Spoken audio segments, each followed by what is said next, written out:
আসসালামু আলাইকুম। চলুন আজকে আপনাদেরকে একটা স্পেশাল নুডলসের রেসিপি দেখাই। আশা করি আপনাদের শর্টকাটে খুবই ভালো লাগবে, আর আমার মতো করে রান্না করলে সত্যি অনেক ইয়াম্মি হবে।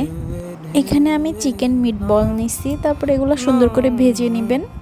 এটা শর্টকাট একটা নুডলস রান্না। এরকম করে নুডলস রান্না করলে আপনাদের সময় অনেকটাই বাঁচবে। আসলে তাড়াতাড়ি করে কিছু খেতে চাইলে এটা খুবই সহজ একটা রেসিপি।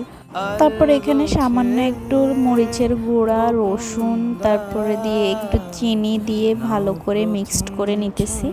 হালকা তেলের উপর ভেজে পরিমাণ মতো আপনারা পানি দিয়ে দিবেন। নুডলসগুলো ক্রিমি ক্রিমি করার জন্য এখানে আমি একটু দুধ দিছি।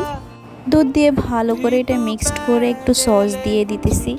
তারপর আমার নুডলস রেডি। দুইটা ডিম সিদ্ধ, তারপর মিটবল, কাঁচামরিচ, শসা দিয়ে আমি সুন্দর করে এটা ডেকোরেশন করে নিতেছি। আর নুডলসের সাথে এটা খেতে অনেক ভালো লাগবে। তারপর শেষ।